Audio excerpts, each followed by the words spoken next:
That's conspiracy theory talk. That's the great replacement theory is conspiratorial, you crazy MAGA right-wing extremists.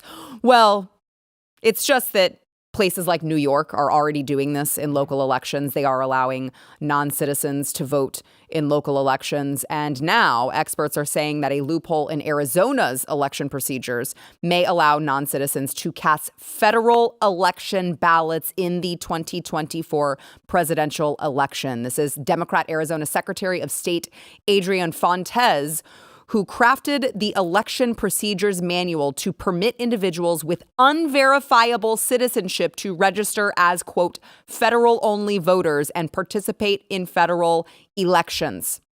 Individuals can become federal-only voters, submit that form, the federal voter registration form, without proper documentation for citizenship verification, and boom, you're in. Mm-hmm. It's always been the plan. Right. Day one. Of course, it's always been the plan. This is happening.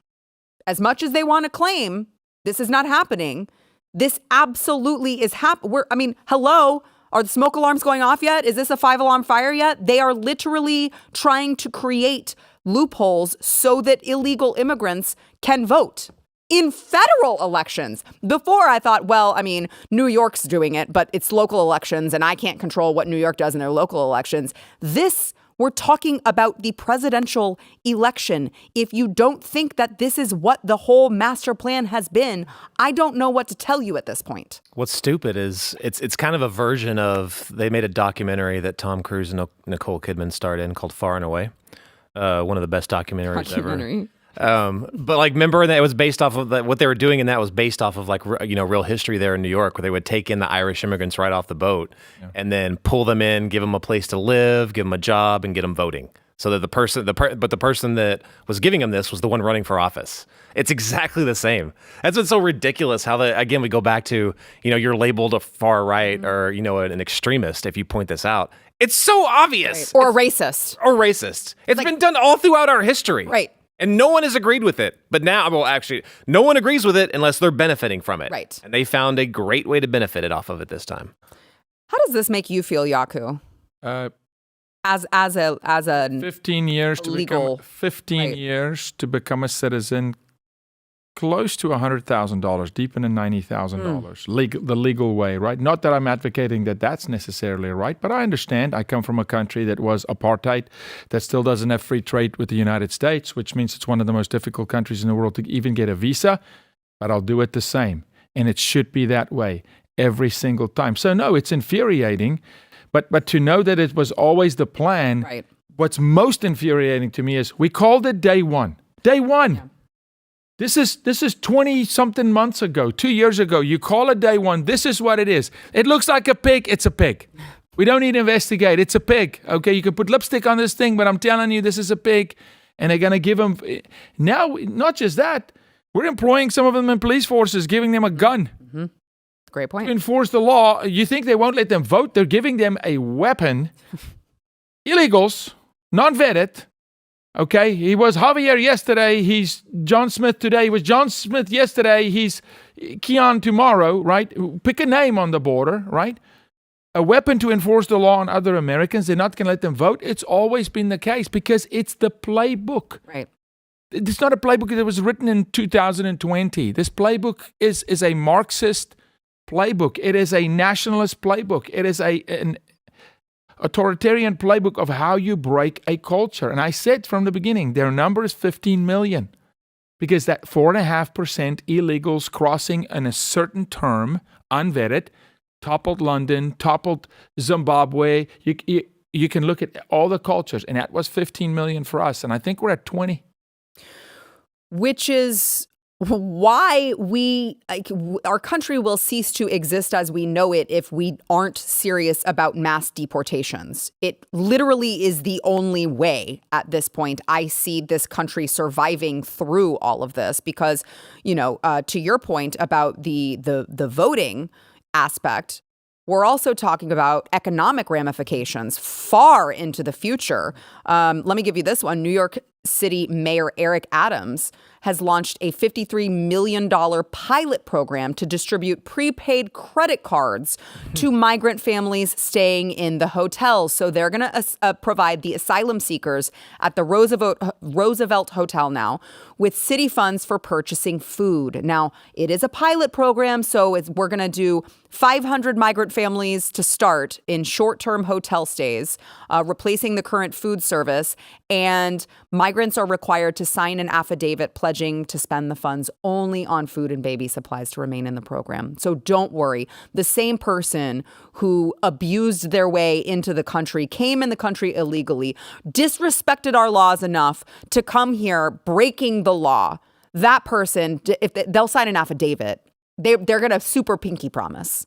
Because at first I thought, well, they're gonna pledge by signing their name, but then I heard that it was gonna involve the super duper pinky promise, and then I was like, all right, we probably can trust them. That's legit right there. The super duper pinky promise. Yeah, give them money. Let them move into your kids' schools. Right. Your kids can just learn off the computer at home. Move them into all the hotels. You can't stay there. Take the tourists out. Everyone knows this is not sustainable. It's absolutely not sustainable. And what's crazy in New York is they're starting to see the ramifications of that. Like I mentioned this. But what are they doing? Yeah. Of course they are. It's filthy over there in those hotels. So what are they doing? Throwing more money at them. Yeah. I'm actually surprised they let this go public because usually they talk kind of big. Like he was talking kind of big for a while in city council meetings about, we've got to do something about this. But on the backside, they're just letting them in anyway, because, and they're probably directing them to places where, they feel like they might be at risk of turning red at some point. So we'll just filter them in that way. It's absolutely insane. I tell you what, I just got finished talking to a lot of Border Patrol people down there, and you talked about mass deportations. It actually absolutely can work. It's happened in the past in our country, and it went perfectly fine. Mm-hmm. They will tell you down on the border that even the border wall stuff is kind of stupid at this point. Mm-hmm. Like building more border wall, because so little context.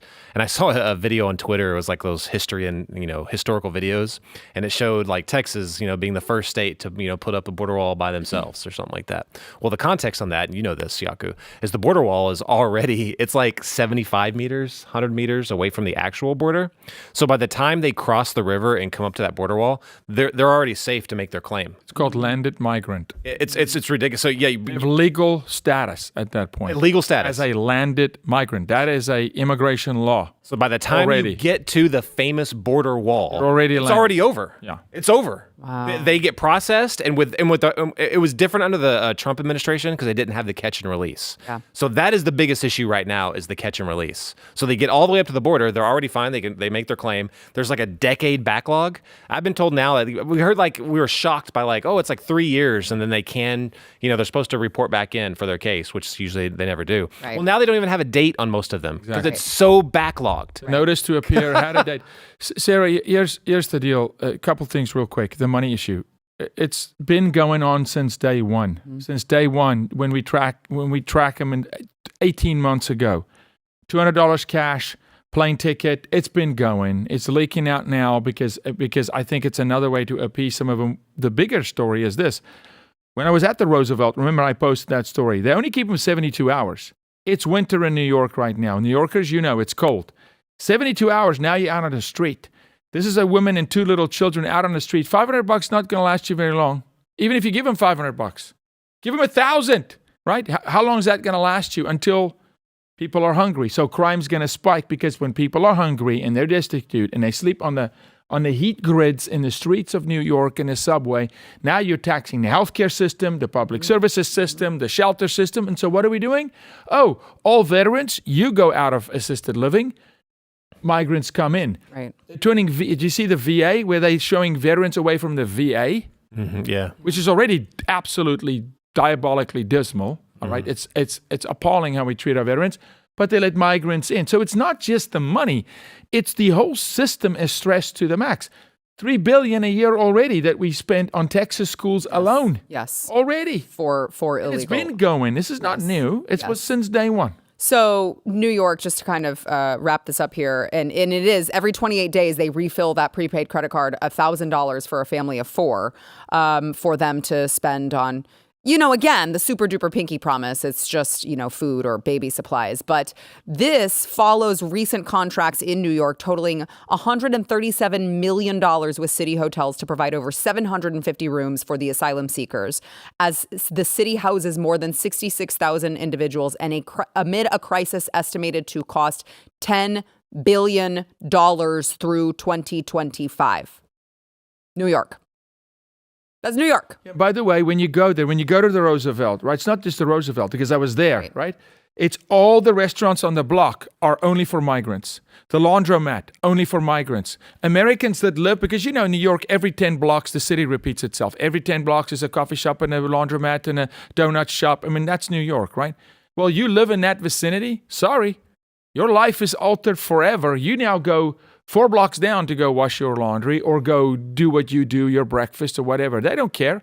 It's at the peril of the American citizen. It's not just the hotel. It's the whole ecosystem is impacted. Mm-hmm. You mentioned those numbers. And, if you live in New York and you hate this, don't worry about it. If you're worried about it, because if this new bill passes, you get subsidized with even more money to continue those practices. Exactly. Which is why it's so freaking frustrating when I'm like, it's like, this is not a border security bill. This is we're going to take more taxpayer money to throw more money at the problem and pretend like that's going to solve it. It's not. It's just going to keep getting worse. And they're going to run out of money because we're already giving them all of it. While codifying thousands more daily to come in. Yes. They're buying time. They're buying time to the election. They're buying votes. It's a vote purchasing program is what it is. If you like this clip and you want to see the full episode, click here. And if you want to subscribe to the channel, come on, you do. Click here.